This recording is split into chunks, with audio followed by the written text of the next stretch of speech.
Can anyone raise their hand? Can you give me a thumbs up if you can hear me on Zoom? Okay, great. Tom Enright, can you introduce yourself, stating your reason for participating electronically, the location where you're participating from, and whether you're alone or with anyone is with you?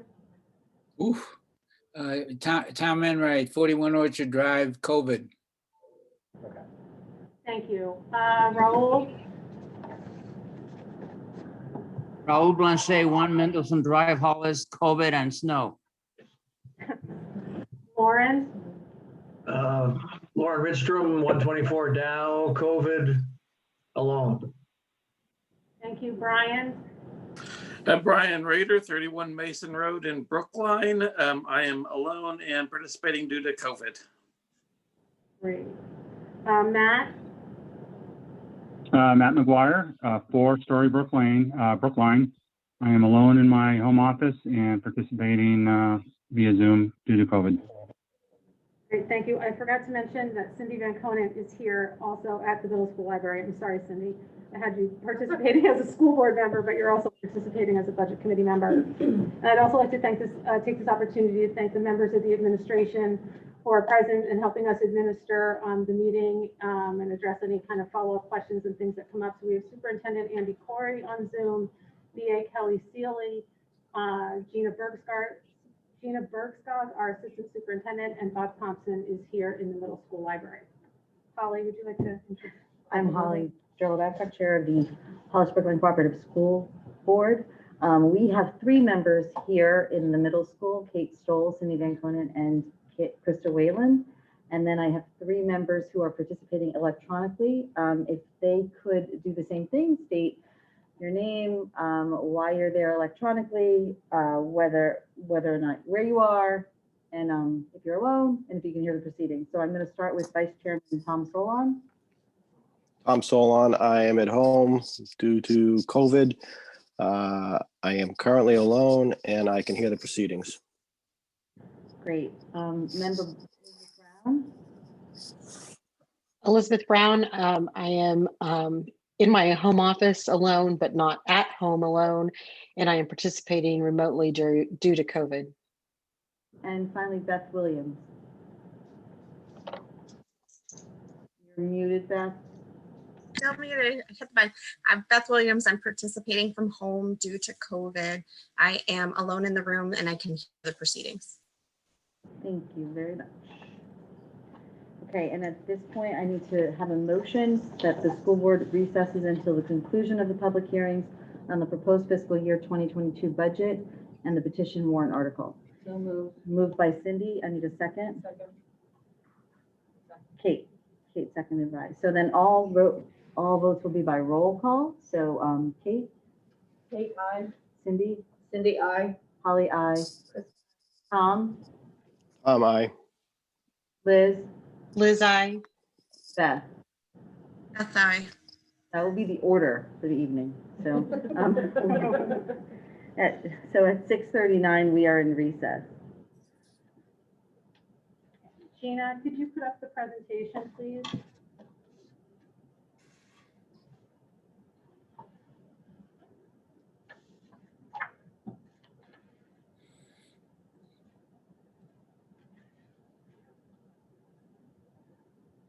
Are you able to see that? Yeah, that's great. You can go down to slide 3.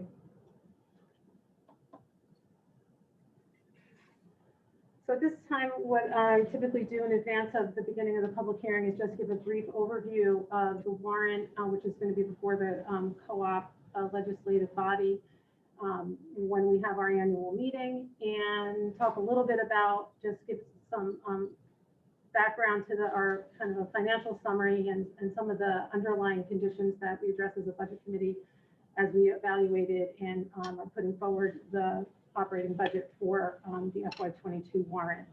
So what we will see for the FY22 warrant are the articles that are listed here are the ones that will have appropriations listed for them. There are other petition warrant articles and just general administrative articles that do not have appropriations related to them, but these are is a summary of the articles that we'll see in the FY22 warrant, which include, can I?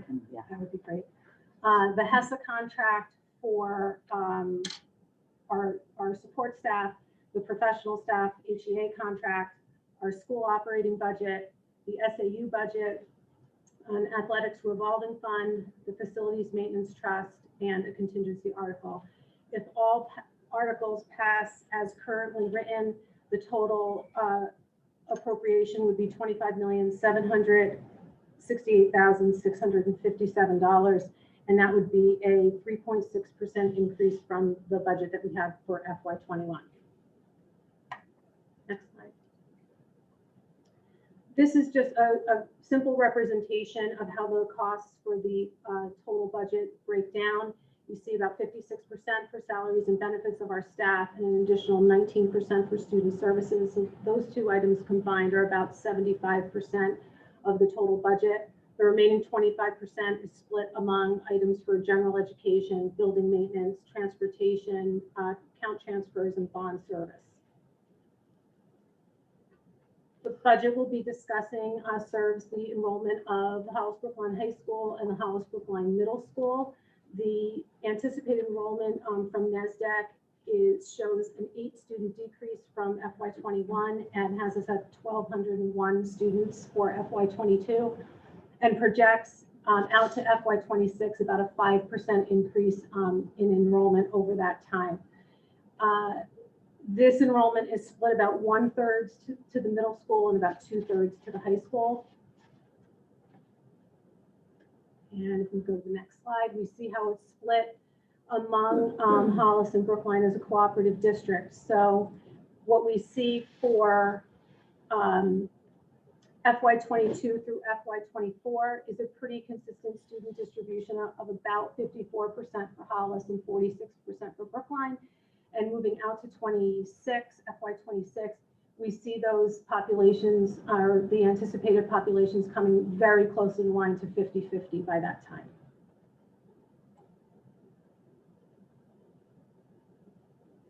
What we approved as a budget of the $25.8 million that's being proposed is not what actually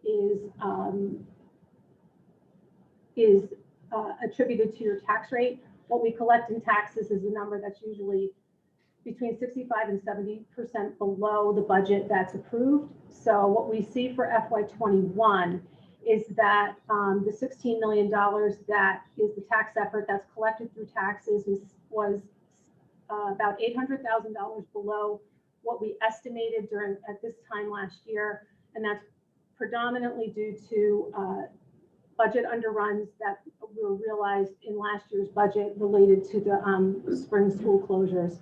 Those savings and underruns in the budget translate to unreserved fund balance, which gets taken off of the tax effort and reduces the amount that gets collected in taxes. And what that translates into, on the next slide, Gina, are the tax rates that each community actually sees and is taxed on their tax bill, and that came out this last November. Well, one came out in November, the next one will come out in July. So as a result of that reduced tax effort in FY21, what I have here is just the blue, the solid lines represent actual tax rate, and the lighter line is actually striped was our estimated rate at this time last year. So as a result of the additional unreserved fund balance that was returned to the taxpayer, you see that for the co-op tax rate for Hollis, the reduction was about 19 cents per thousand, and but the total tax rate, and that was for the co-op portion on the Hollis tax bill. The total rate change for the Hollis tax bill, including the Hollis School District and the town of Hollis, was actually an 8-cent increase. So with the co-op seeing a slight reduction in the tax rate, the other parts of the tax bill contributed to the increases that got us to the 8 cent per thousand increase in Hollis. In Brookline, the reduction was greater than anticipated, and you see about $1.26 per thousand reduction in the co-op tax rate for the town of Brookline. The Brookline School District also had a significant underrun due to a return of funds to their unreserved fund balance. And then when combined with an increase on the town side, the total tax rate change for Brookline that hit the current tax bills was $2.07 per thousand. But as we move to FY22, the picture changes a little bit, and two of the largest contributors to the impact of tax effort are related to revenue projections and the state aid estimates. So what we see moving into FY22 is a reduction of about $1.1 million in revenue due to a lower than expected unreserved fund balance. Again, the fund balance was much greater than we originally estimated in FY21 because of the underruns we realized. And what we're seeing in FY22 is a return to a more expected level of unreserved fund balance, which we estimate in about the $200,000 range, and a reduction in special education aid, among other grants. And we also see a significant reduction predominantly for Brookline in the state aid calculation estimates, because what is being eliminated is almost $1.3 million of disparity aid that Brookline received, and it will be going away in FY22. So that gets split between the Hollis School District and the Brookline School District, and the net effect of the reduction in the adequacy grant and changes in the statewide education property tax reimbursement are a reduction in Brookline state aid of $750,000 and a slight increase for Hollis of just under $10,000. The elimination of the disparity aid was expected. It was included in the information we shared last year, but just a reminder that it really has a very real impact to the result that you see before you this year. The only way that that disparity aid can be reinstated is through a legislative action. So this is just a summary of what I just discussed, and just kind of to show you directionally what impact all of these changes have. So the budget is overall seeing an increase of $886,000. So that again is an increase, and that would increase our tax effort. A revenue change of $1.1 million is a negative. We are losing that money, or not receiving that money. That increases tax effort, and the state aid reduction, the net between the two towns would be $741,000. Again, it's a reduction to state aid, and it increases tax effort. And those are the summary components of that change we're seeing from FY21.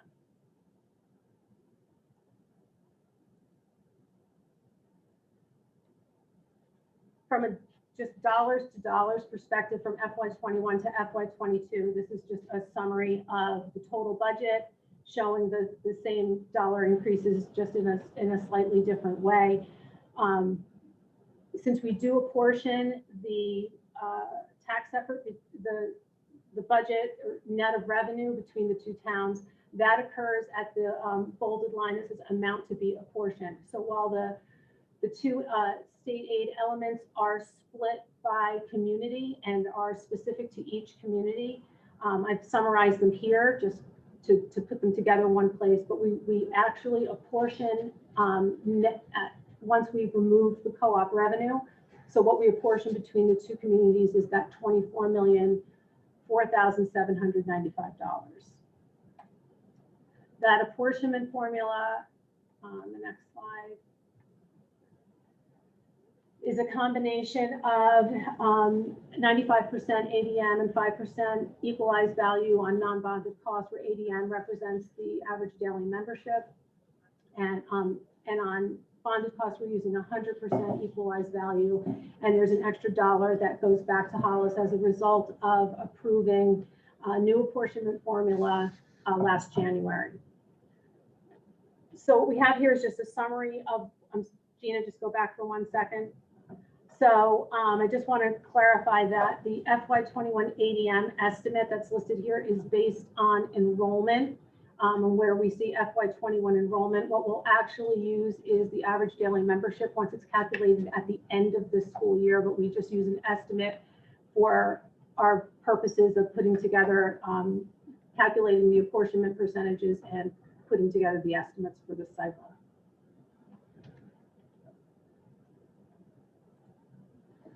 So by community, what we see is, as a result of that apportionment, is $13,152,754 being allocated to Hollis and $10,852,041 being allocated to Brookline. When we remove the state aid for each community, it's down to $10.6 million for Hollis and $8.1 million for Brookline, which translates into an estimated tax rate impact of $7.58 per thousand for Hollis and $11.95 for Brookline.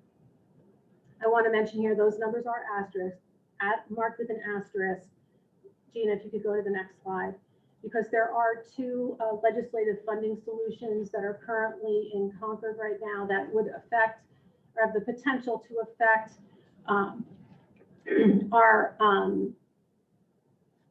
aid amounts and our resulting tax effort. They have to wend their way through the process. I don't know at this time whether they'll get past the public hearing stage and actually become approved at the legislative level. But as of right now, SB 72 would pay for 15% of the NHRS employer contributions for teachers, which would amount to about $300,000 for the co-op. And split between the two communities, it would reduce the tax rate in Hollis by 12 cents per thousand, and Brookline tax rate would be reduced by 20 cents per thousand. And HB 623 would reinstate the state education grants for FY22, so the current budget that we're talking about with now, and for the FY23 cycle back to the FY21 levels. So it in effect would reinstate the disparity aid that is eliminated in this view that we're looking at tonight. If that happens, that would be a reduction of $1.10 per thousand in Brookline. It would also restore, if it gets restored in one school district, it would be restored in the Brookline school district as well. So we'll have to see what the status of those bills turn out to be, and potentially by our annual meeting, there might be a solution that's approved or not that would go into effect on July 1st. So with that, I will take a motion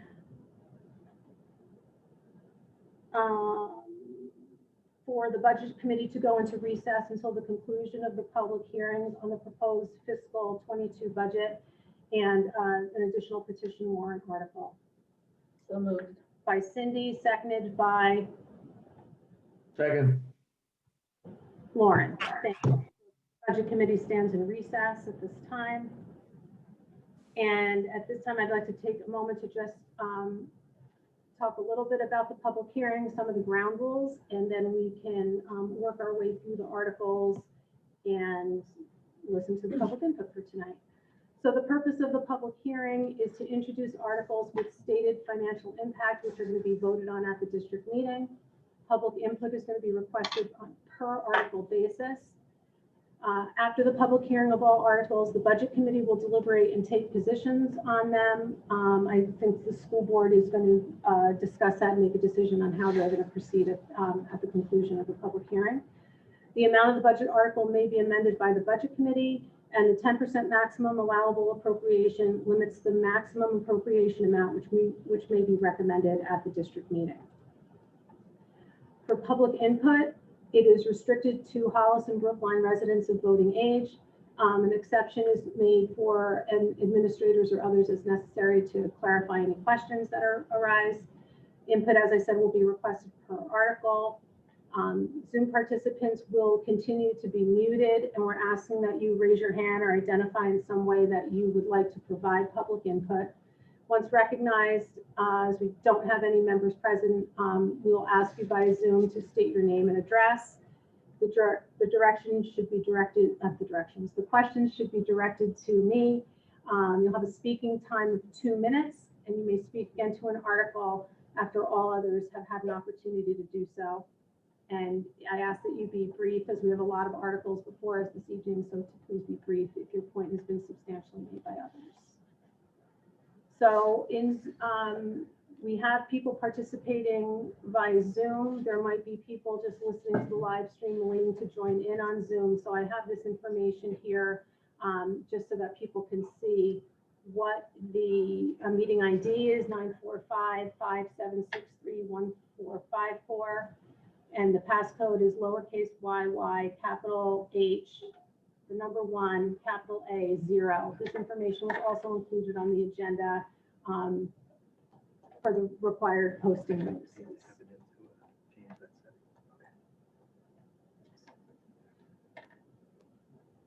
So Jean, could you go to Article 1, please? Great.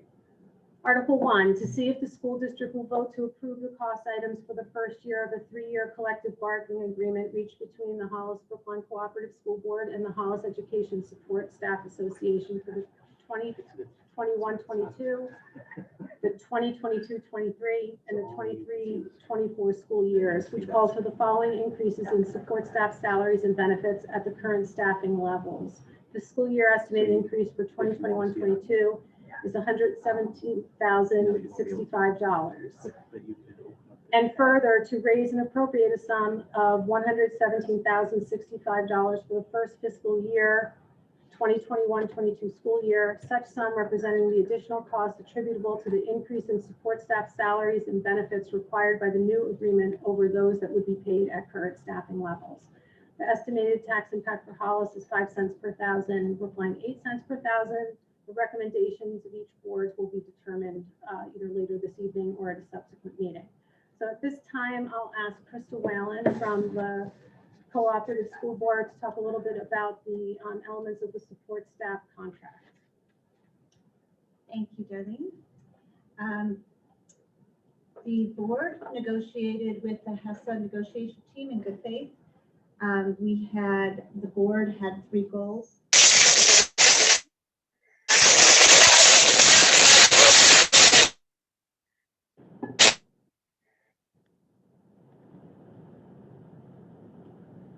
Continue. And those were that the contract would allow our district to hire qualified staff at competitive wages. We wanted to keep the insurance caps in order to allow budgeting. And we wanted to be careful to weigh the cost versus benefits for the taxpayers. So one of the issues that we have been having for many years, but very much over the last 3 years, is the hiring of custodians. And we needed to focus a way to try to bring the custodians to a level where we felt it was easier to hire them, as well as to do our best to keep them satisfied in our district. For example, the starting salary we had for a starting custodian was $11.36. And in Brookline, it's $14.99. So just the same in the SAU, just neighboring district, was significantly higher. Our school district cannot even open the doors without all of our support staff, everyone in hessa. And this year in particular, everyone's been working hard, but the custodians have been asked to take on a number of extra skills and things that they need to do that they haven't had to do in the past, and that will probably continue. So what we did is we moved them up a category. So each level of custodian went up 1 category in the, I cannot think of the word. In the step table, I guess. The table, yes, thank you. So that is where a larger number of the increase came from.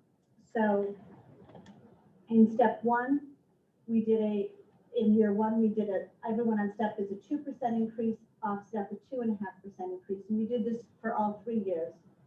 And the health insurance increased significantly this year, the GMR, and we needed to help with the caps, otherwise they would be paying a significant amount of money. And so increasing their salary would not be beneficial because they'd be paying that out in their insurance, and we wanted to help with the cap, so we did. They will be in the future. In the past, a single user has had 100% of their insurance paid for, and this year they will have to start paying a little bit. So we increased it 50 for single, and for two-person 25, and for family 25 per cap. The shift category of custodial staff in year one will continue throughout. And we established a flexible spending account, which is no cost to the district, but a benefit to our staff. So it looks like this. The wage impact is about $99,000 for the first year, and if you add the insurance, it's to $117,065. $117,65.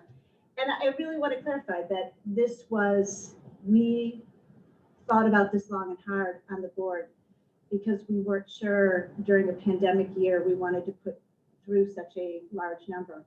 But we also feel that although many people are being hit by the pandemic, so is our staff, and so is everything that they're doing. And we really do need to have staff and to show our appreciation for all the work they do and that they've been doing in order to keep our schools open. And being one of the few schools in New England that has stayed open, been open since September full time, we really appreciate everything that they've been doing. So it is for the first year, $117,000, year two, $88,523, and year three, $86,727. This is a non-standardized contract, so you're voting on year one. Thank you. So at this time, I'll ask if there's any public input on Article 1, the support staff contract.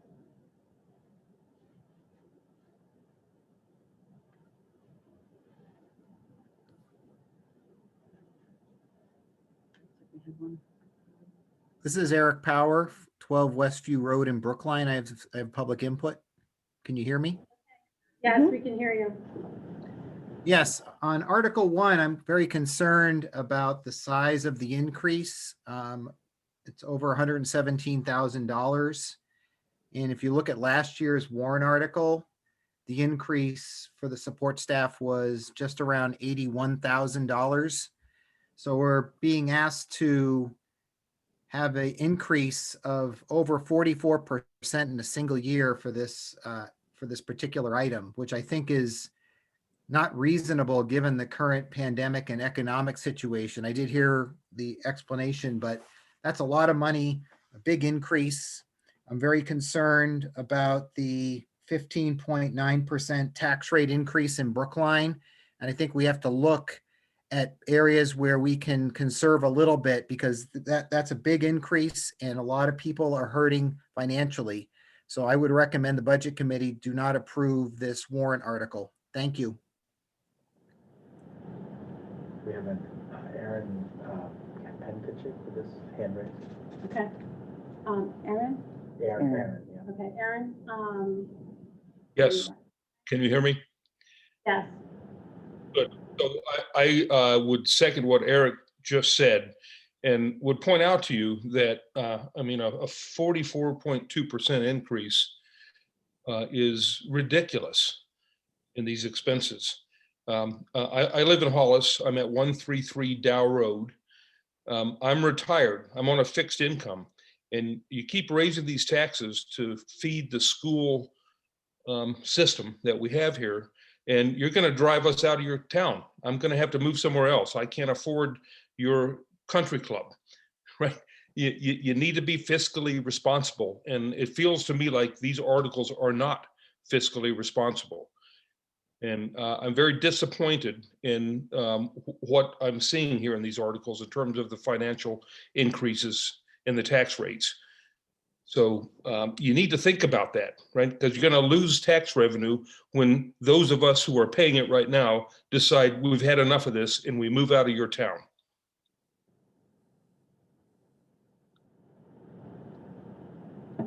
Okay, thank you. Anybody else with public input on the support staff contract?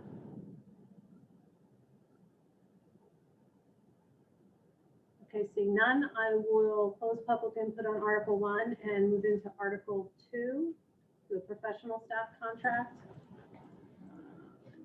To see if the school district will vote to approve the cost items for the first year of a 3-year collective bargaining agreement reached between the Hollis Brookline Cooperative School Board and the Hollis Education Association for the 2021-22, 2022-23, and 2023-24 school years, which calls for the following increases in professional staff salaries and benefits at the current staffing levels.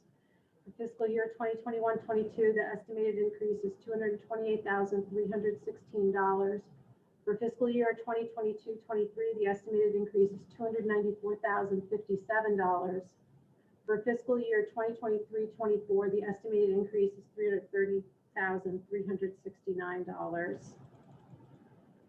And further, to raise and appropriate a sum of $228,316 for the first fiscal year 2021-22 school year, such sum representing the additional costs attributable to the increase in professional staff salaries and benefits required by the new agreement over those that would be paid at current staffing levels.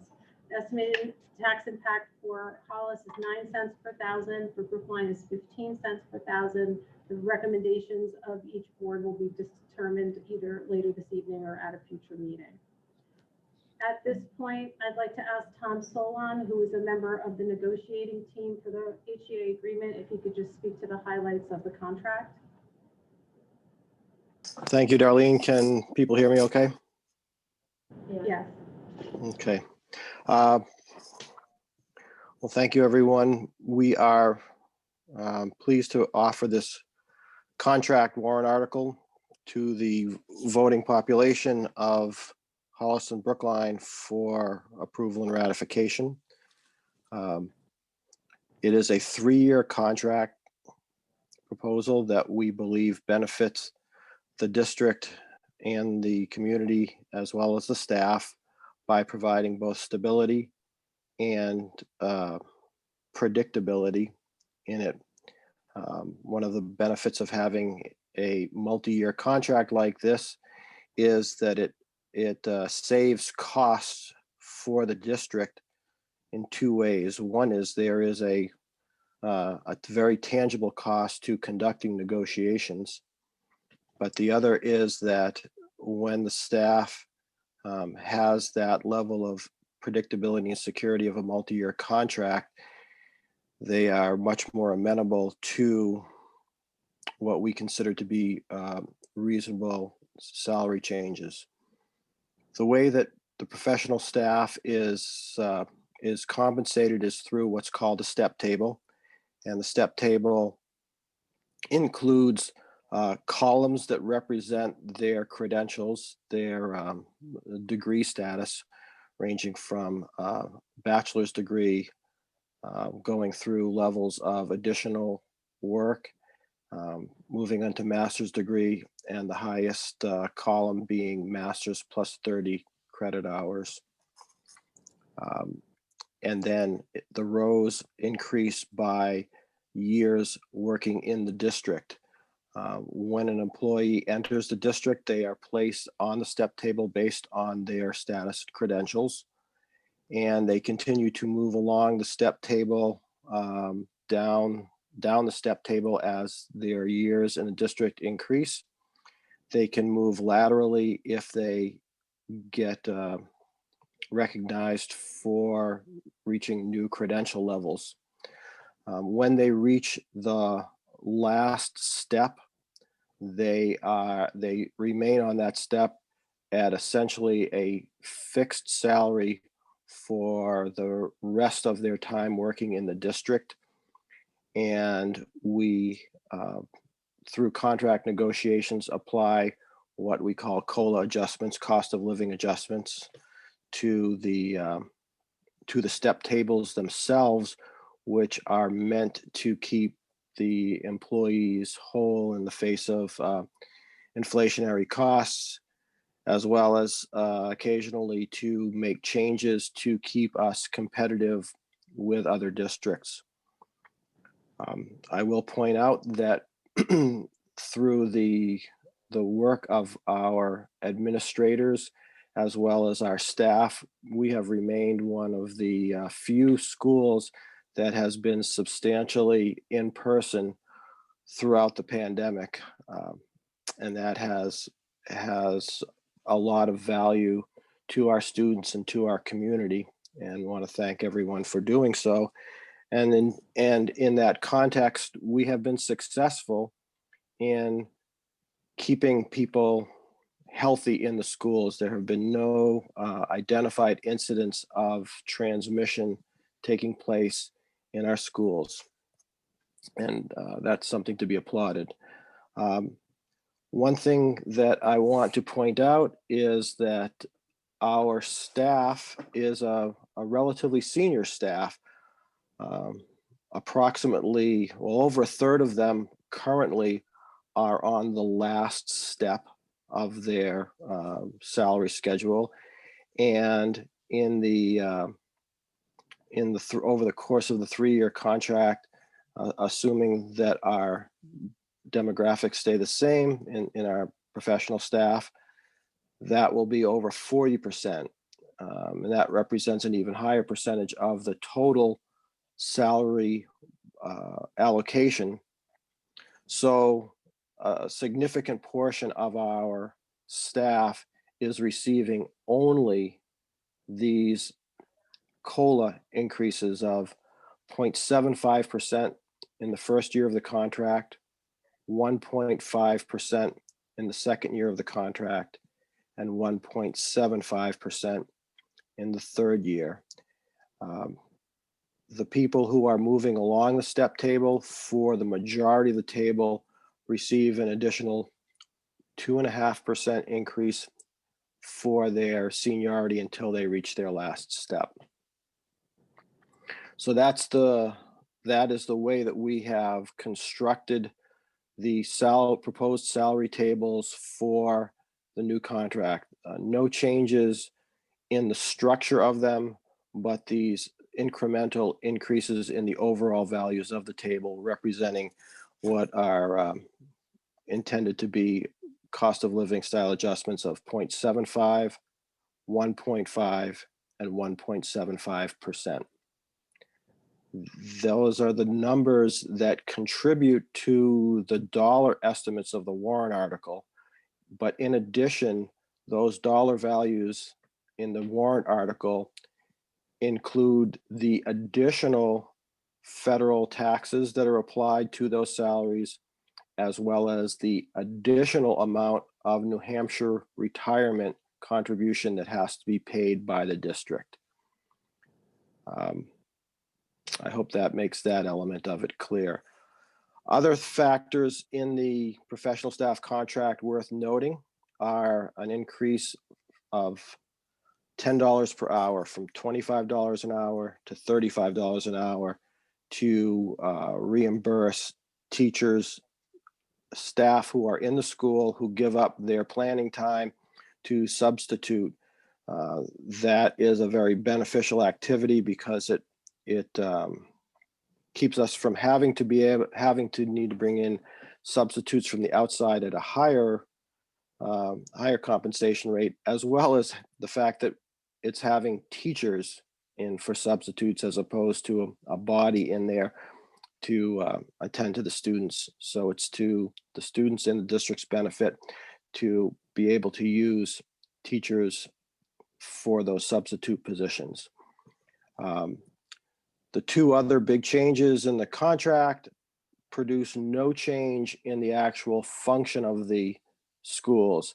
They are efforts to correct elements of the existing contract which are not currently appropriate for the practice. Specifically, the evaluation method spelled out in the contract is not what is currently employed. There is a evaluation process that is registered with the state. that is different than what was spelled out in the contract. And we have simplified the language in the contract to eliminate the very broad descriptions, and instead made reference to the home of the evaluation plan that is registered with the state.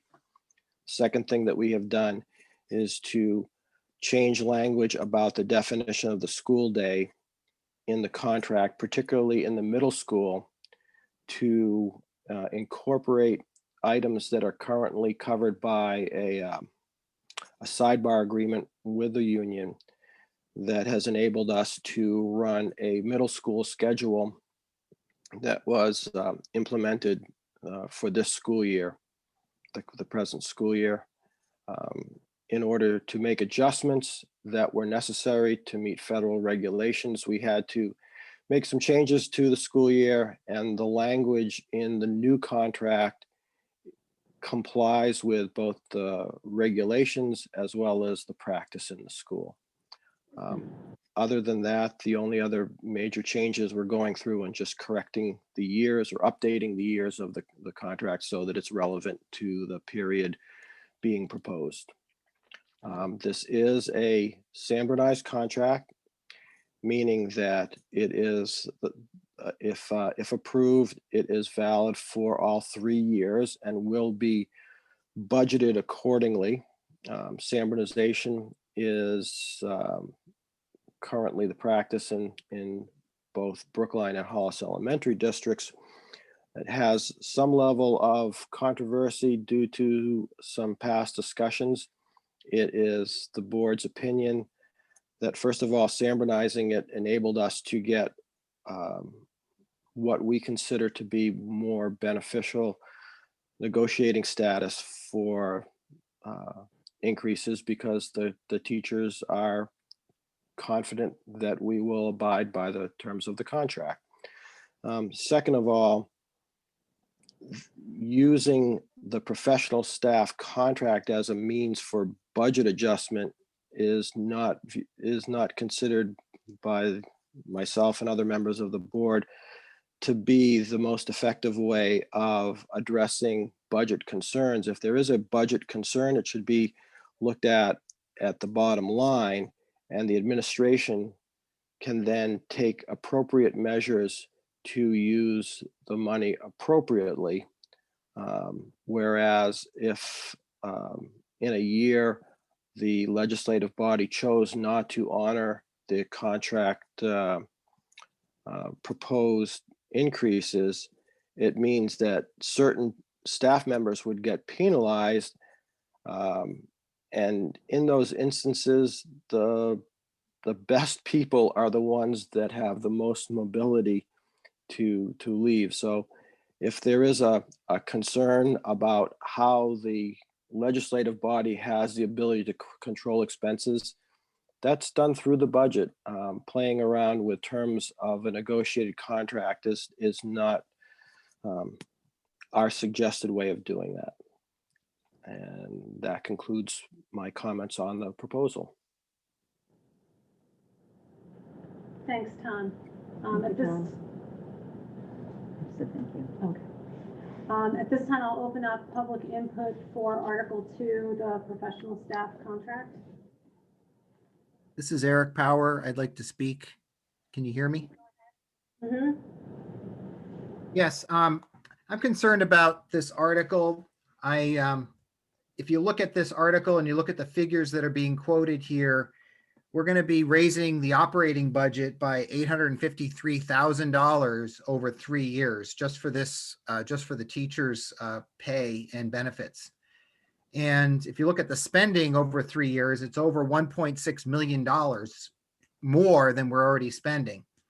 I do not like the standardized contracts because it locks in increases for future years by a simple majority vote in the first year. All other warrant articles that we have that have multi-year commitments like bonds and multi-year equipment leases need 60% super majorities, but we don't have that for standardized contracts. I think the legislature is going to fix that soon, but that's not what we have right now. And as I said in 2018, I didn't like the 3-year contract then because you don't know what's going to happen in 3 years. You might have a recession, a pandemic, or some other calamity. So I am also concerned that we keep spending more money, and we saw earlier in the presentation, there's a declining enrollment. So the pay raises, especially for the on-step teachers, is pretty generous, I think.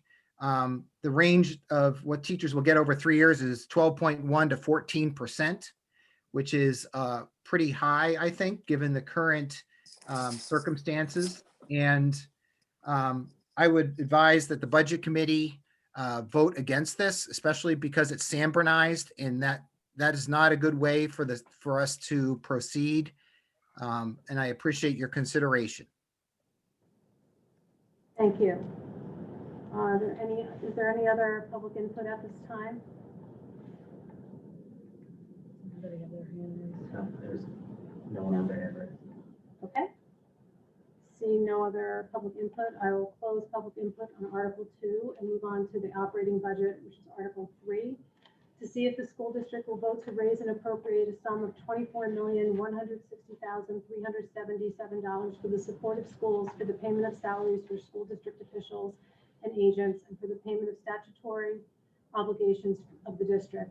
This appropriation does not include appropriations voted in other warrant articles. The board and budget committees will make their recommendations either later this evening or at another meeting. And the estimated tax impact for Hollis is $7.16 per thousand, and for Brookline, $11.23 per thousand. So looking at FY22 compared to the FY21 budget, we see an increase of $580,166, which is a 2.5% increase.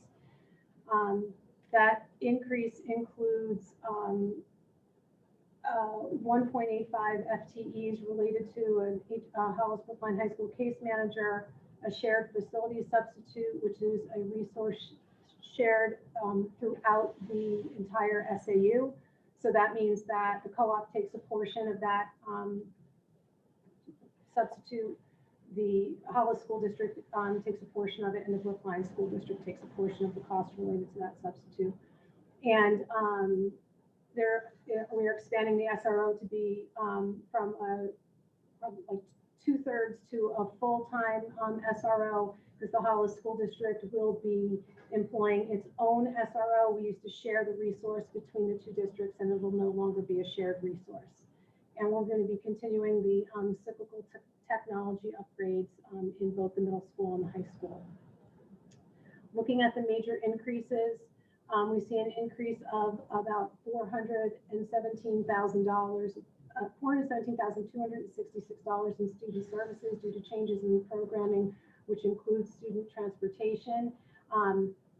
Interestingly enough, last year we had a reduction of a little over $300,000 in student services, and as the needs of our student population shift and change, so too do the services and the expenses related to those services. So while last year we saw a decrease in this category, or this current year that we're in actually, as we're moving to next year, we are looking at an increase of just over $417,000. One of the most significant increases that we're looking at also in this budget is the increase in NHRS, which is the New Hampshire retirement system. There's a 2-year rate change period. So every 2 years, the New Hampshire retirement system shifts and changes its rates for the employer contributions. And what we're seeing this year is an 18% increase in the rates that we would pay for teachers, and a 26% increase in the rate for other staff. And that equates to an increase of $306,823, not including the NHRS associated with the contracts that were previously discussed. NHRS related to those contracts is calculated and included in the contract costs that were identified for Articles 1 and 2.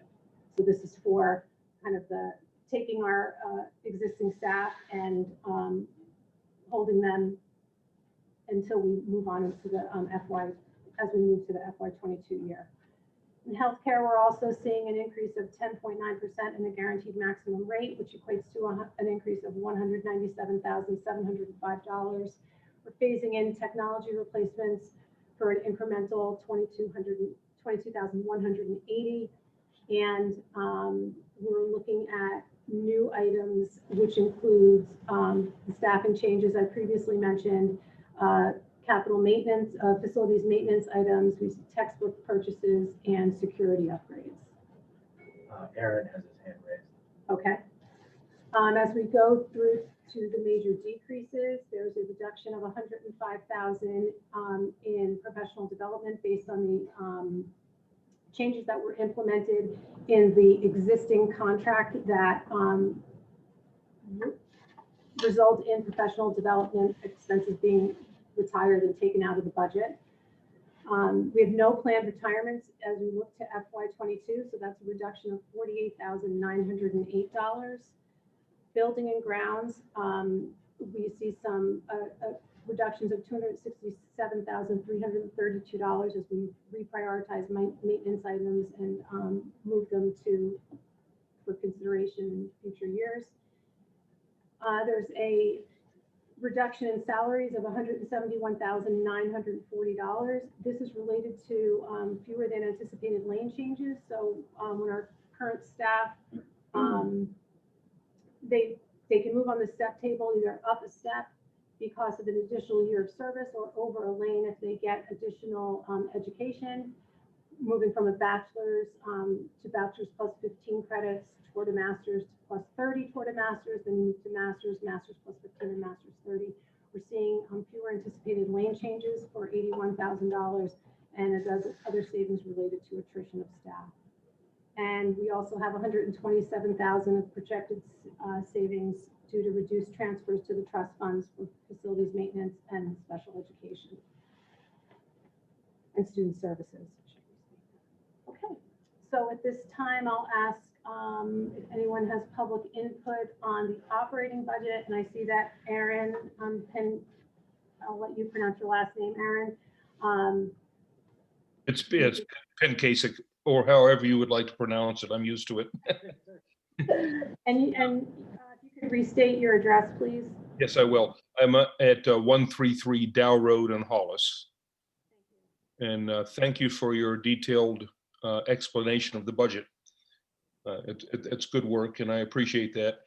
But I want to point out, and I sent a letter back in July, 19 July actually, to Mr. Corey about this.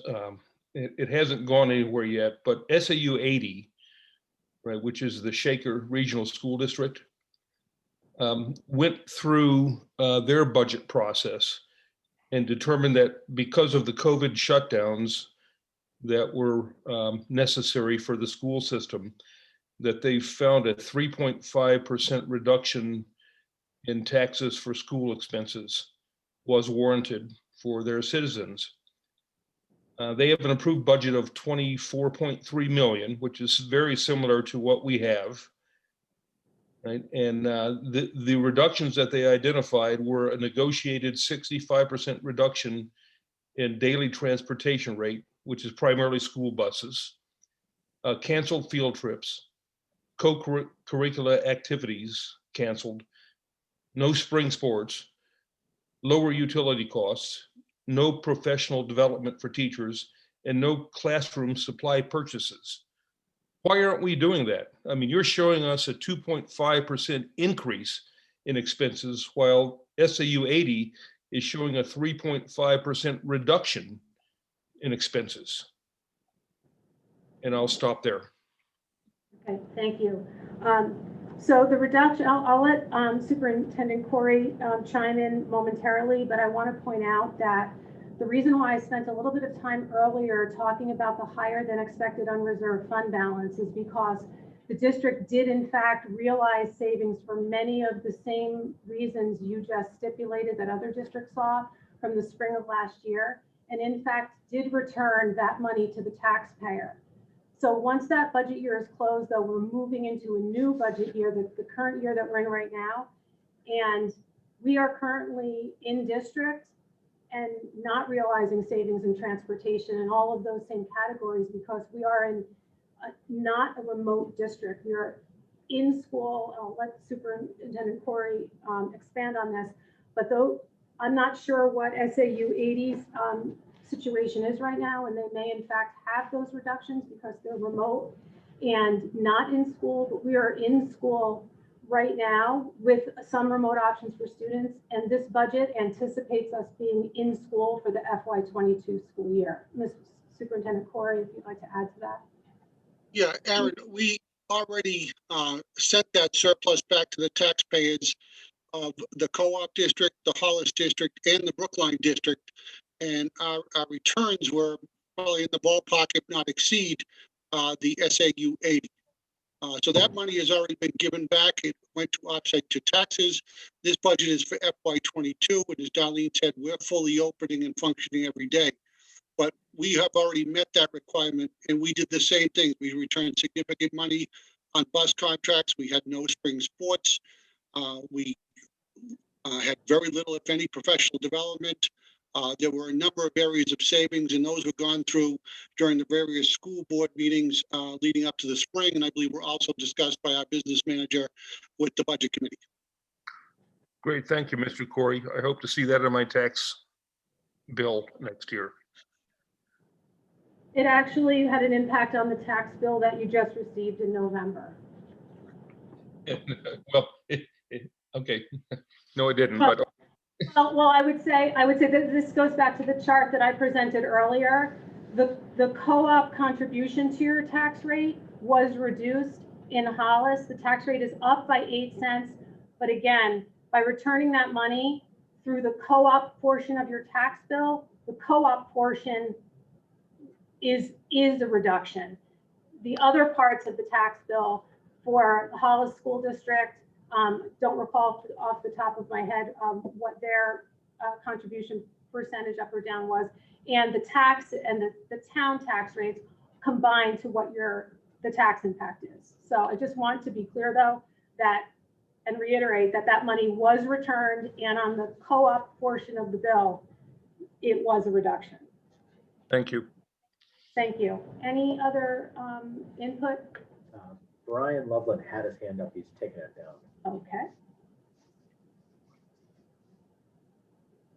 Anyone else at this point on the operating budget? Yes, Eric Power, I'd like to speak on Article 3.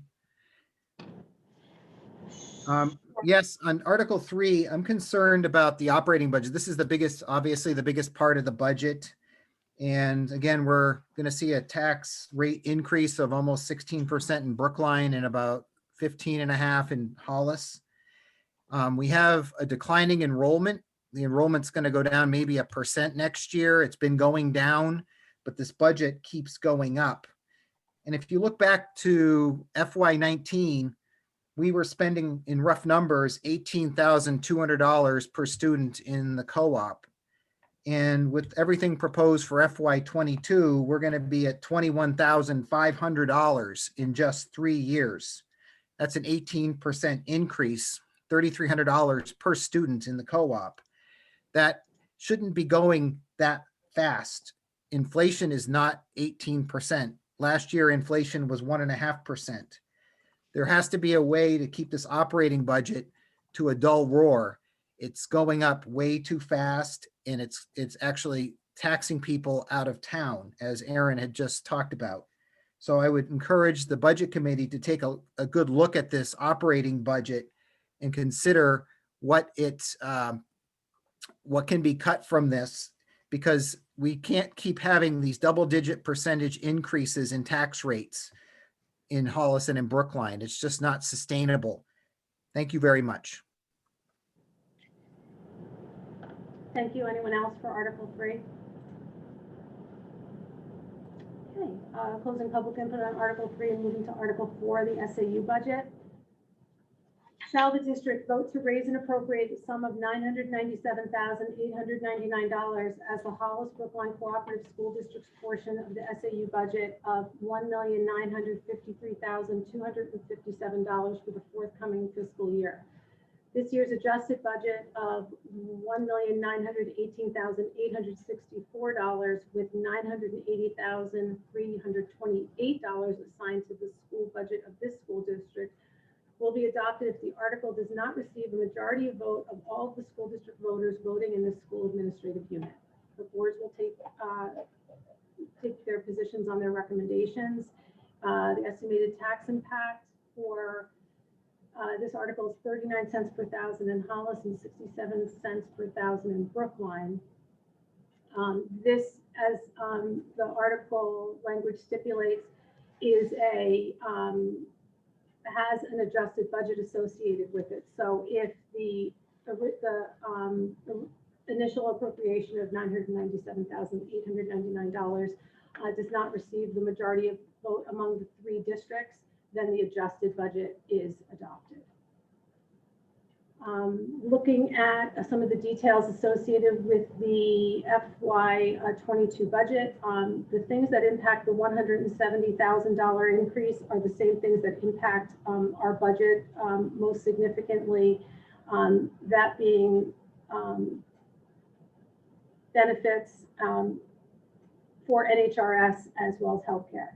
So salaries for our assistant superintendents would be a 3% increase, and others that work in the SAU office would be a 2% increase, and there was $16,000 in board-approved salary adjustments that contribute to the $67,839 increase in FY22. Again, those same increases from 17.8% as the employer contribution rate to 21.02%, and for employees from 11.17 to 14.06%, impact the staff at the SAU office as well. Our certified professional staff is the teacher rate applies to those staff members, and the employee rate applies to the others, and that results in a $56,318 increase. Again, the GMR of 10.9% applies to these employees as well, and the healthcare benefits that they enroll in, and that's an $18,826 increase. There are taxes associated with the higher salaries of $8,349, and a shift in the funding of how the budget is paid for. The SAU is the only portion of the school district that is allowed to maintain a fund balance, and that we look to maintaining fund balance at between 7 and 10% of the budget, and sometimes that is used to offset some of the increases we see in the budget. However, at this point, using any of the fund balance would reduce the amount too close to the target range of maintaining 7 to 10%, and that results in an additional $26,864 that needs to be funded. So at this point, I'll open up public input on Article 4.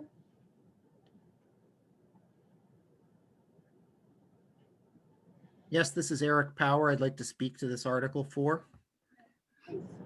Okay, go ahead. Yes, I'd just like to say that I think this SAU budget is really this is another theme, but it's on an unsustainable path.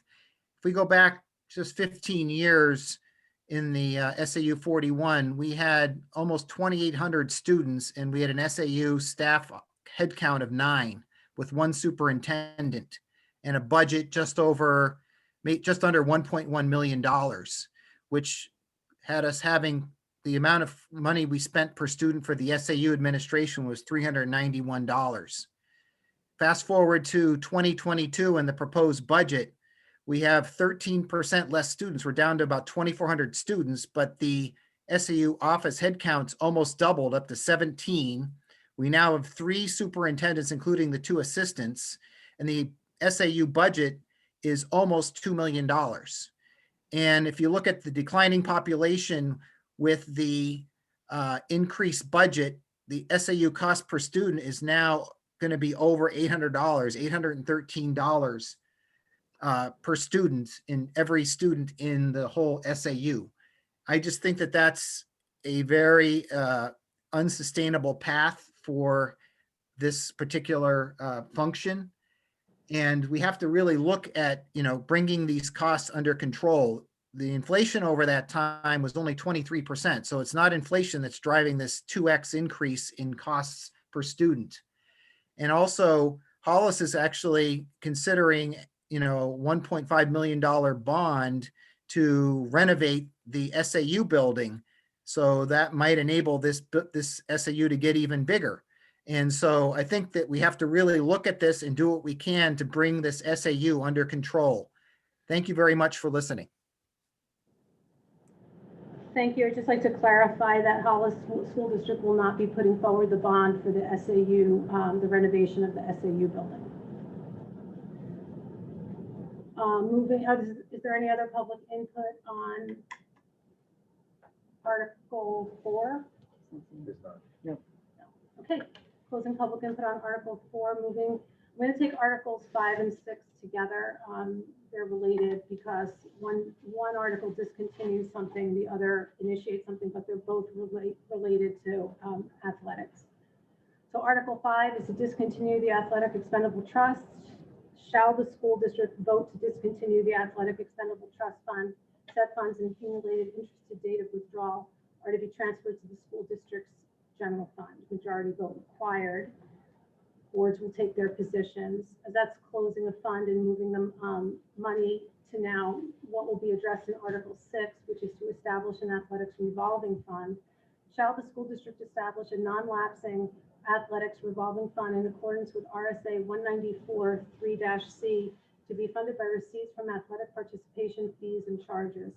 Further, to raise and appropriate up to $50,000 to put into that fund for the purpose of supporting athletic programs in the district, with said amount to come from unassigned general fund balance resulting from the previously discontinued athletic expendable trust and participation fees collected in 2021. The money received from athletic fees and charges shall be allowed to accumulate from year to year in this revolving fund and shall not be considered part of the general fund unassigned fund balance. Expenditures may be made from this revolving fund only for the purposes stated herein at monthly intervals or as needed without further approval of the legislative body. Majority vote required. The boards will take their positions. The impact to Hollis and Brookline is a foregone, so you're giving up a tax impact that would result in a reduction in your rate of 2 cents per thousand in Hollis and 3 cents per thousand in Brookline. Is there any public input on the athletics revolving trust? This is just, it's just shifting the mechanism with how we manage the fund.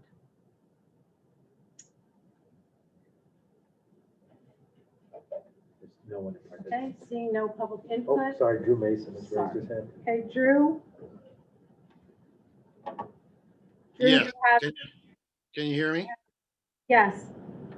I don't see any agents to expend on this article. What is the intent?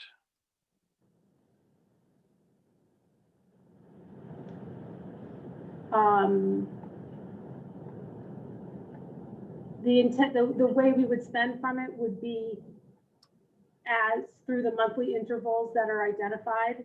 What we previously had to do was have, I think we hosted one public hearing at the end of the school year where the school board authorized expenditure from the fund. So now, We would have hearings as needed. That implies that the school board is an agent to expend. The article doesn't say that.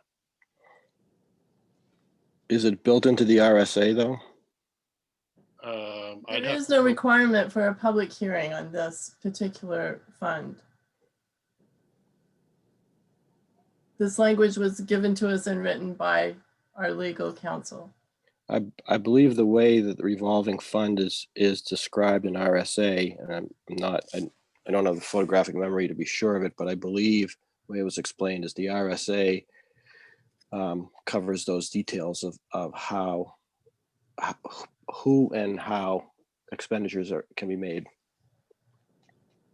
I can't see the top of the slide. What's the RSA?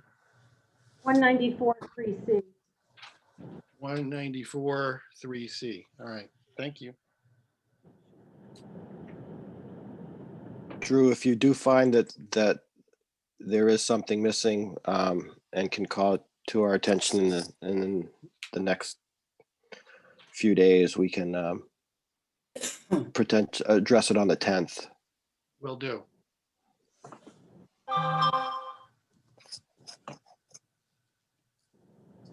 Okay, moving on to Article 7, the Facilities Maintenance Trust.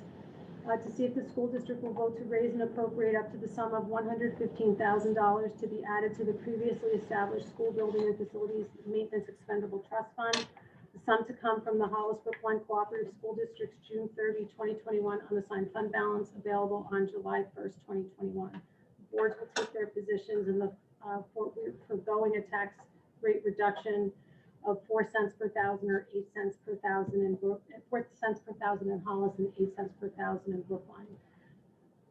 Currently, there is a balance in the fund of $85,000.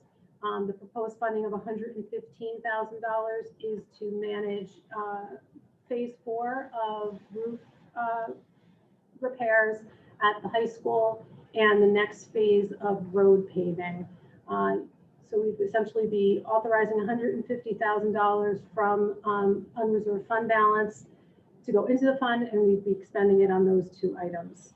Is there any public input on Article 7? Yes, this is Eric Power. I have input. Okay, go ahead. Yes, I'm concerned about this article. Again, this would come from unreserved fund balance. It's a lot of money, $115,000 that could go back to the taxpayers. And we have a number of other trust funds, and we have a contingency fund. And we also have the ability of the school board to because we adopted one of the RSAs that allows them to retain 2.5% of the budget at the end of the year. So this is going to be in addition to that. I just think there's too many ways for the money to not be returned to the taxpayers. I understand there's some need there, but we don't need to have 2.5% of the budget plus 115,000 plus the contingency fund. I think that's just too much money that's not being returned to the taxpayers. And I would recommend the budget committee vote no on Article 7. Thank you. Thank you. Just for everyone's, just to clarify one of the statements that was made, while the district does have the ability to retain funds through the retained fund balance, the authorization did not allow us to retain up to 2.5%. We were limited by the legislative body to a 1% maximum. Moving on to Article 8, the contingency. Is there any other public input on Article 7? There's not. Moving on to, I'll close public input on Article 7 and move on to Article 8. Contingency, to see if the school district will vote to establish a contingency fund for the current year for unanticipated expenses that may arise, and further to raise and appropriate up to $100,000 to go into the fund. The sum to come from the unassigned fund balance available on July 1st, 2021, and no amount to be raised from taxation. Any appropriation left at the end of the year will lapse to the general fund. School Board and Budget Committee will make their recommendations. The Hollis would be foregoing a tax rate reduction of 4 cents per thousand and Brookline of 7 cents per thousand. Is there any public input? This is Eric Power. I actually have a question. What would be, given the FY22 proposed budget and say everything passed, what would be the amount that could be retained if there was enough in the unreserved fund balance? What would be the amount that could be retained at the end of the year between with all the funds that are being proposed that exist? That amount is calculated annually, and it isn't calculated directly off of the budget. It's a combination of revenue that we receive and budget amounts that are available. Kelly, I believe our current we retained, was it $181,000 with this last cycle, and that maxed out the 1%? Yeah, it was somewhere in that vicinity, yes. So I would say for the at the end of last year, we retained right around that $181,000 mark, and that was the maximum allowable. So I would say maybe just slightly higher than that, but again, it's dependent on a combination of things and not just driven off of the budget itself. So correct me if I'm wrong on this. So if there's enough money left over, the school board could retain $115,000 in the last warrant article, $100,000 based on this warrant article, and about $186,000 based on sort of the 1% retained balance rule. So what happens is the current amount we have that's retained gets included in the calculation. So it's almost like it's funded from an unassigned fund balance. It's like saying, well, we're going to put 181,000 into the calculation and we're going to take it back out again. So it isn't like we're taking another $181,000 from the unreserved fund balance. That retained fund balance that we have is part of the calculation itself. It's like it essentially lapses and has to be reallocated every year. We can't continue to add on to it. So we put it in and we take it back out as part of the calculation. Is that helpful? Is that true of the $100,000 as well as the 1% that's allowed to be retained? Yes, that's why we have this article, because it would lapse, and we have to put it forth in an article to be approved every year, and that's why it's paid from the unassigned fund balance. So if we don't spend it, it increases the unassigned fund balance, and then we allocate it back to the contingency. It cannot be saved and carried over year without this article. So if the voters don't approve it, then you don't keep it and it comes back to the voters as a defrays next year's taxes, $100,000 for this article. It wouldn't raise your taxes, it would reduce your taxes, because we wouldn't be taking it out of the unassigned fund balance. It would reduce our FY23 taxes is what I think we're trying to say. Is that right? If this article did not pass the voters. It's reducing your FY22 taxes because it's available for transfer on July 2021. So it's the 2021 tax bill later this year for FY22. Okay, thank you.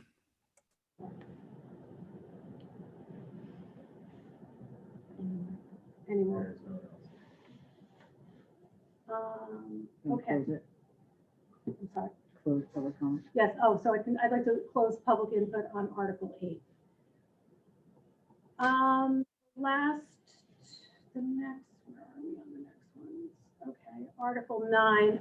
These are, I'll read these into the record just to finish reading the entire warrant into the record. They're not appropriating articles. These are kind of those we like to call them the housekeeping articles that allow us to accept grants, federal and state funds. So Article 9, shall the school district accept the provisions of RSA 198-20B, providing that any school district at an annual meeting may adopt an article authorizing indefinitely until specific rescission of such authority, the school board to apply for, accept, and expend without further action by the school district unanticipated money from state, federal, or other governmental unit or a private source which becomes available during the fiscal year.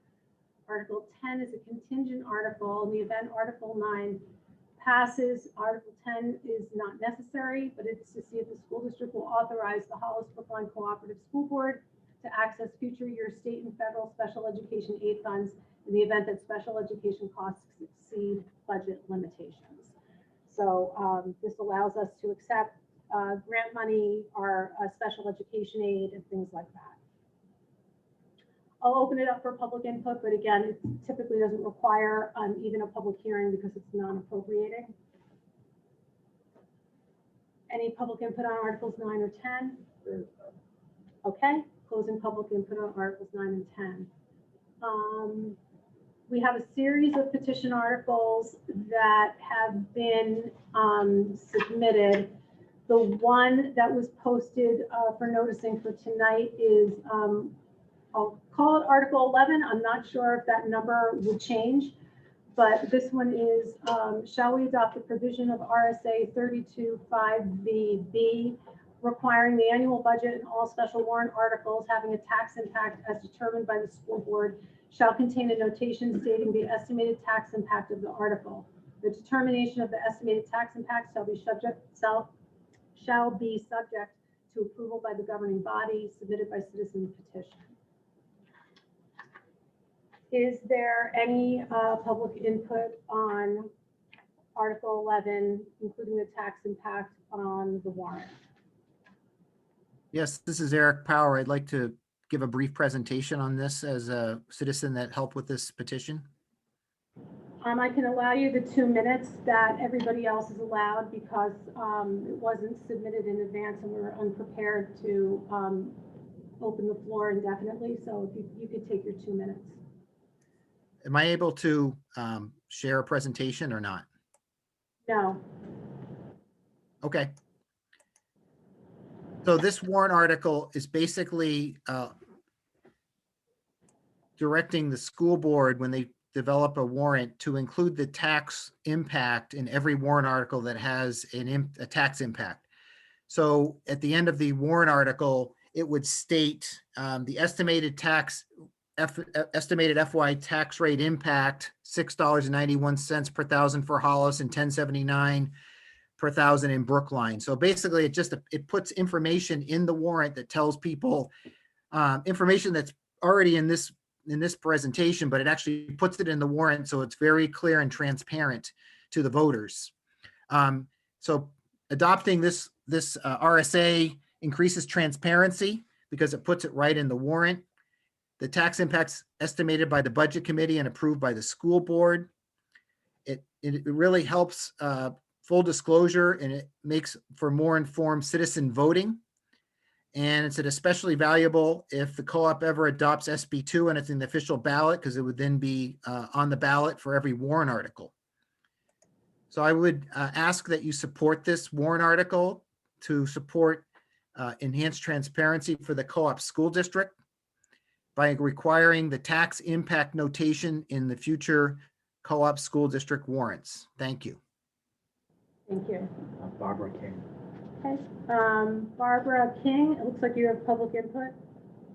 Yes, hello, Barbara King, 15 Barton Road in Hollis.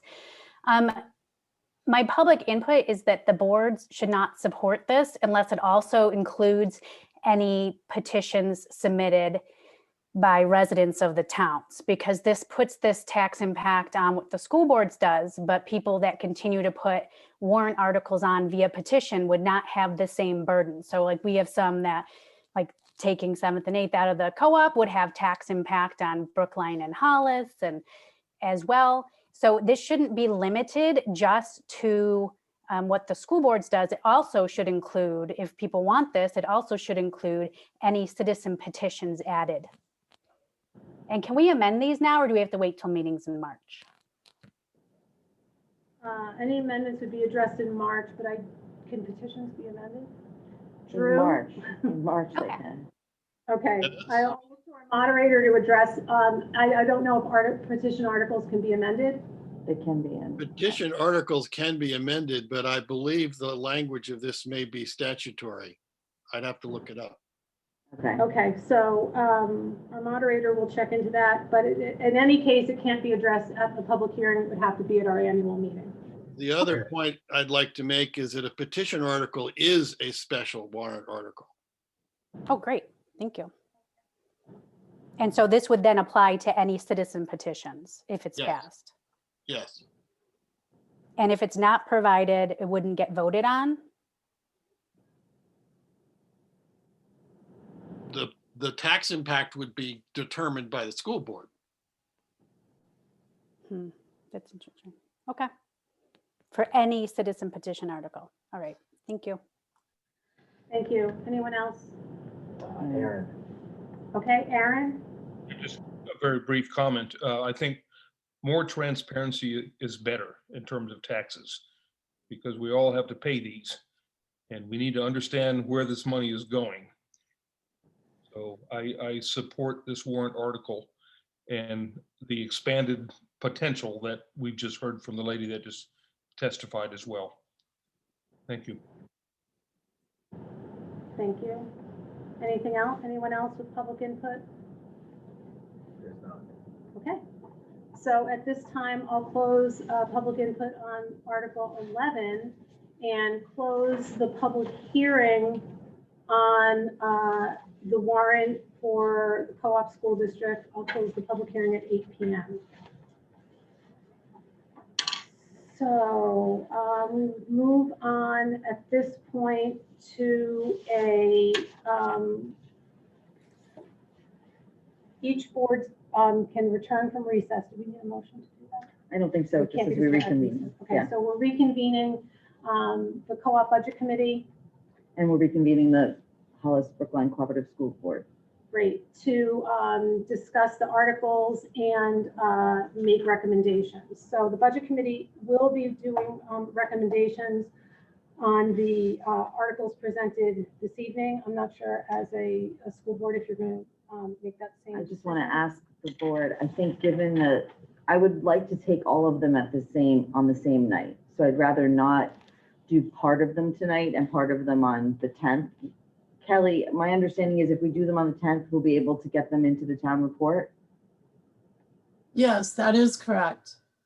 However, well, I need to fill out the MS 26 report. So for everything but the petition warrant articles, it would be my preference that you take positions tonight.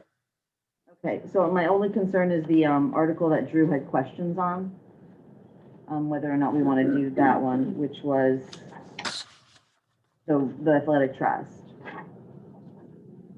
So we could on that.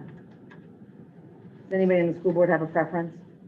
Holly, I do not want to take positions tonight. I would also like to take them all at the same time on our meeting at the 10th. Okay. Is there anyone else on the board that has a preference? I agree. I just want to mention, I don't think we've ever taken them partially. I think we've always done them at one time at the school board meeting. Okay. And Cindy? I Yeah. agree. I think we should do them all at once. Yeah, just because of the concern with the athletic trust and not being able to, I don't want to do that one until we know for sure we can. So we won't take positions tonight, but we're certainly interested in hearing from the budget committee. Okay, great. So at Sorry, this, Kelly. so at this time, I'll take a motion to support, a motion to recommend the hessa contract for $117,065 as written. So moved. Moved by Second. Cindy, Second. Lauren. Any discussion at this point?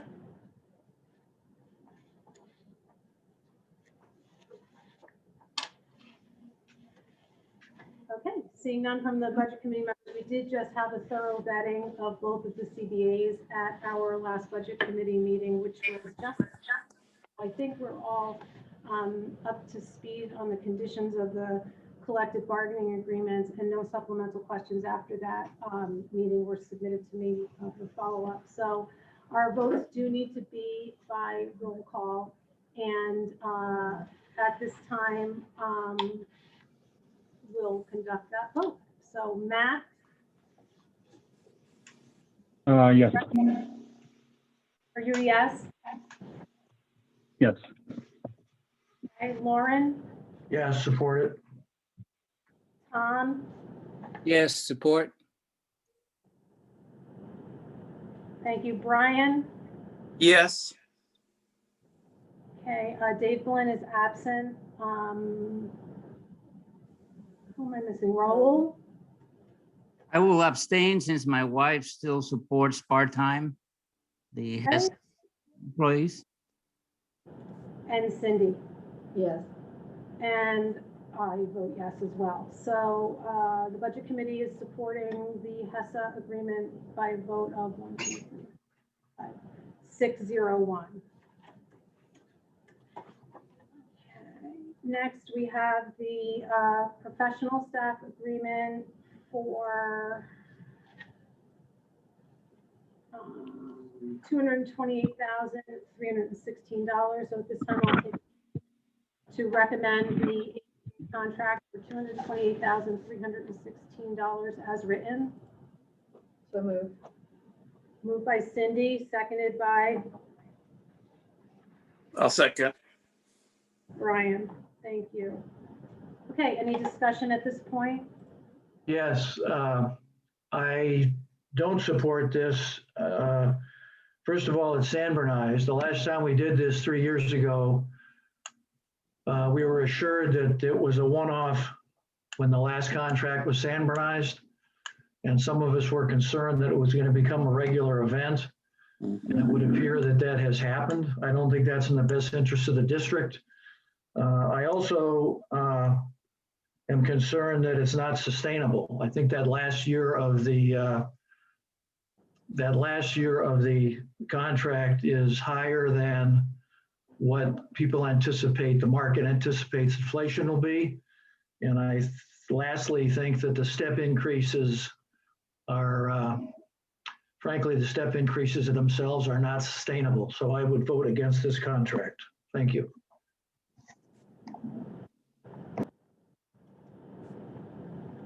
Anyone else with input or discussion? Okay, seeing none, I'll conduct the roll call vote. Matt, Yes. Lauren, No. Tom, Yes. Brian, Yes. Raul, Although I don't support sunburnization, I will support the contract. Steve, Yes. and Darlene votes yes. So the Budget Committee is recommending the professional staff agreement by a vote of 6-1-0. Okay, Article 3, the operating budget. I'll take a motion to recommend the school operating budget of $160,377 as written. So moved. Okay, moved by Brian, seconded by Cindy. Any discussion at this time? Yes, I don't support it, especially in combination with the labor contract. It's not sustainable over time. It's at some point, the budget has to match the inflation rate. Thank you.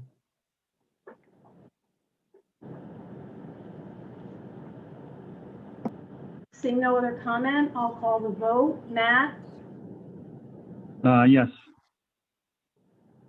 Lauren, No. Tom, Yes. Brian, Yes. Raul, Yes. Cindy, Yes. and Darlene votes yes. So we're recommending the operating budget by a vote of 6-1-0. Next, we have for the SAU budget, take a motion to recommend the SAU budget for $997,899 as written. So moved. From Cindy, seconded by A second. Brian. Thank you. Any discussion at this point? Arlene, this is Raul. Yep.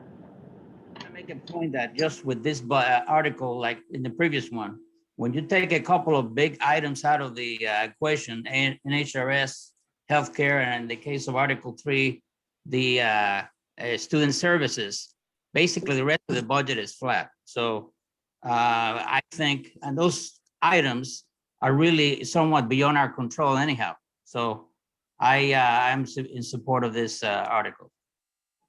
Anyway, I just wanted to make that point. Thank you. Any other comments? Okay, seeing none, I'll call the vote. Matt, Yes. Lauren, No. Tom, Yes. Brian, Yes. Raul, Yes. Cindy, Yes. and Darlene votes yes. Again, Budget Committee is recommending the SAU budget by a vote of 6-1-0. Article 5. Actually, might be it's Article 6. So Article 6 is the athletics revolving fund for $50,000. I'll take a motion to approve the fund for $50,000 as written. So moved. Moved by Cindy, seconded by, I'll second. Second. okay, any discussion? Okay, seeing none, I'll call the vote. Matt, Yes. Lauren, Yes. Tom, yes, Brian, Yes. Raul, Yes. Yes.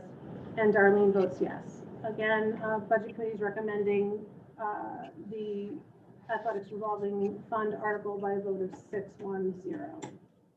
I mean, I'm sorry, 7-0. I want to go there. Okay.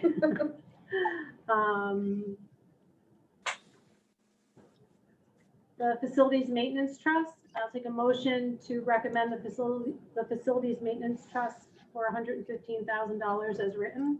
So moved. Moved by Cindy, seconded by I'll second. Raul. Any discussion? yes. Am I correct that if we reduce that fund by $65,000, that we would still accomplish the items that we want to accomplish for this year? We would simply not leave much of a balance. So my question is, can we reduce it by 65,000 and still accomplish this year's goals? Yes, that would eat into the balance that we're carrying forward. But yes, you could technically do that. And so could I make that amended motion? We're not amending we can't amend the article language. I thought they came from us, the figures. No, we can only amend the operating budget as a result of any public input, but the other articles, we would have to recommend or not recommend, and then if you wanted to make that amendment, we would have to make it at the meeting. The school board would have to make that. Oh, at the meeting.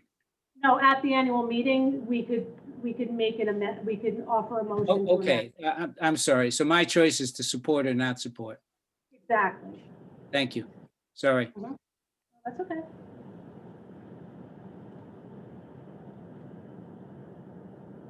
Okay, seeing no other discussion, I'll call the vote. Matt, Yes. Lauren, No. Tom, Yes. Brian, Yes. Raul, Yes. Cindy, Yes. and Darlene votes yes. So by a vote of 6-1-0, Budget Committee is recommending Article 7, the Facilities Maintenance Trust. Article 8 is the contingency, so I'll take a motion to recommend the contingency of $100,000 as written. So moved. By Brian, Second. seconded by Cindy. Any discussion? Yes, I would agree with some of the speakers that we have other contingencies, and in a $25 million budget, we shouldn't need another $100,000. So my preference would be to return that to the taxpayers. Thank you.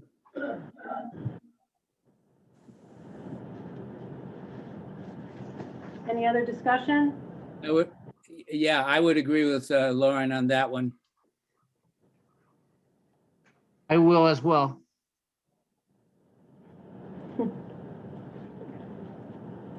So I have to still technically call the vote. Matt, I'm a no for that one as well. Lauren, No. Tom, No. Brian, Yes. Raul, No. Cindy, Yes. And Darlene votes yes. So the Budget Committee is not recommending the contingency by a vote of 3-4-0. Right, yes. Okay.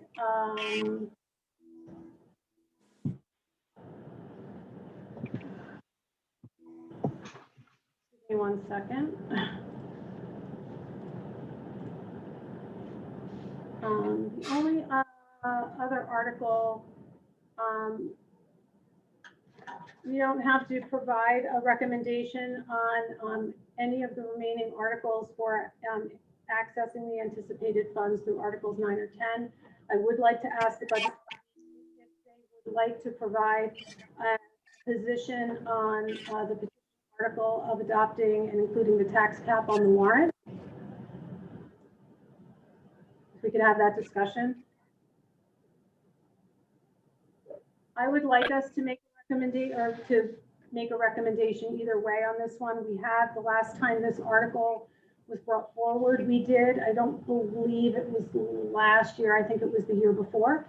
And we did provide a motion to not recommend. My reason for not recommending this would be, while I appreciate the need for transparency and informing the voters, that's what I view this our monthly meetings, the public hearing and the annual meeting for, because what it does by me sharing the estimated tax impacts, or this committee sharing the estimated tax impacts at the public hearing and the annual meeting, we can provide contextual explanation of what those impacts mean and with a direct comparison to the prior year. Merely including a number on an article really doesn't give anyone the context for the impact that that tax rate has. So especially in the case of the co-op, I think in most school districts, you can pick up your tax bill, you can look at it and say, oh, there's a town tax rate, there's a school tax rate, I know what I'm paying for. But in this case, the co-op tax rate is combined with the local school district tax rates, and you cannot pick up a tax bill for either community and look at it and know what you were paying for the co-op. And for that reason, I think it would provide more confusion and do the exact opposite of what the intention is. And I feel that that contextual explanation that's provided at the public hearing and the annual meeting, the presentations are posted.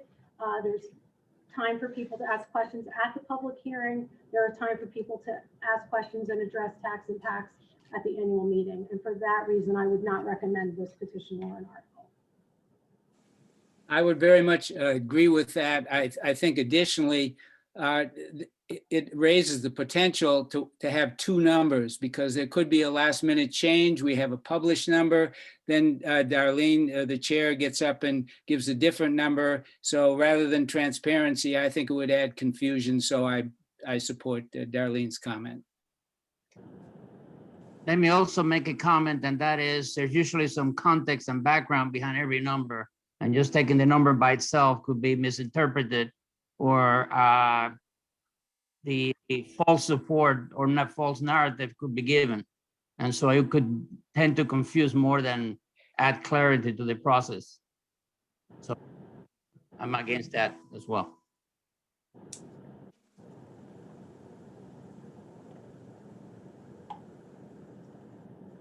Okay, seeing no other comments, I'll call the vote. Matt?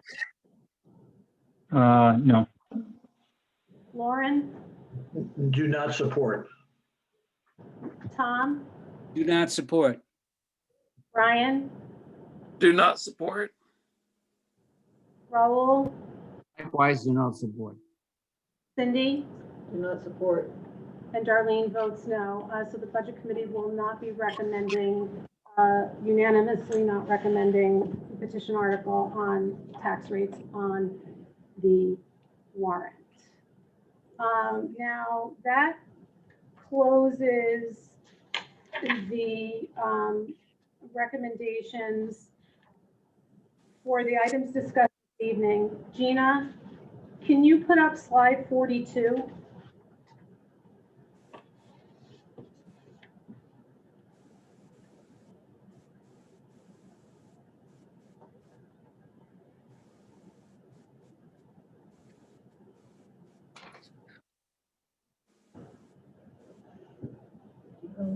One more? Okay. There are additional petition articles that were received, and according to the noticing requirements and how the public hearings need to be managed, they're not being heard at tonight's public hearing. So I just want to give a quick update on those public hearings. And Andy, look to the Andy, Gina, Bob, and Kelly to understand which petition articles are going to have public hearings. So we received one to adopt SB2 that requires a public hearing, and that will be held on February 10th in Hollis and February 11th in Brookline. We received a petition warrant article to institute a tax cap of 4% that requires a public hearing. That will also be on the 10th, February 10th in Hollis and the 11th in Brookline. And a petition article to amend the co-op articles of agreement for a grade reduction to grades 9 to 12 instead of being a 7 to 12 district. That also requires a public hearing in Hollis on the February 10th and in Brookline on February 11th. There was another petition article that was basically I guess policy or resolution regarding anti-discrimination language and actions, and I'm not sure if that requires a public hearing or not. That will be discussed. That will be discussed at the February 10th school board meeting. It is considered by legal counsel an advisory article and doesn't warrant a public hearing, but we will be discussing it in the public format at our meeting on next Wednesday. Okay, so that'll be just at the school board meeting. And just for informational purposes, the Brookline School District did have a petition article that was included in its deliberative session last night, which is a petition article to expand the Brookline School District from a K to 6 district to a K to 8 district. And I think that's it on petition articles. So I would just mention to the budget committee that at next week, we'll hold a meeting / Zoom call to take positions on the adoption of SB2, the tax cap of 4%, and the amending of the articles of agreement. Kelly, are there any timelines that are involved in order to provide information for the town report for the budget committee to provide its positions and have those be included with the warrant? Excuse me, right now I have clearance to give any last minute things to the town of Hollis on the 11th. On the 11th. Okay. So, How about Brookline? before the 12th? Brookline is a little different animal, and I do believe we have the ability to turn it in around the 11th as well. Okay. We're meeting on the 10th. So I would ask budget committee members to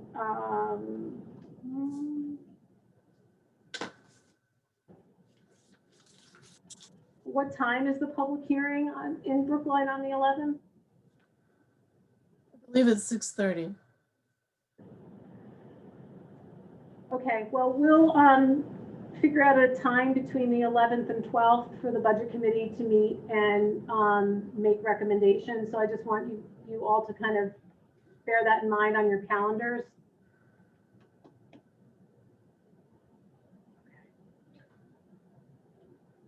And I'll follow up with details on that. And Kelly, I'll also provide you with the town report information for the town of Brookline. It was required, the write-up was required in Hollis in early January, so I'll get that to you tomorrow for. That would be great. Thank you.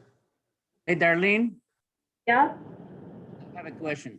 If we're unable to support a meeting, can we take a vote via email or via Zoom, or how can we do this? we could do it by Zoom.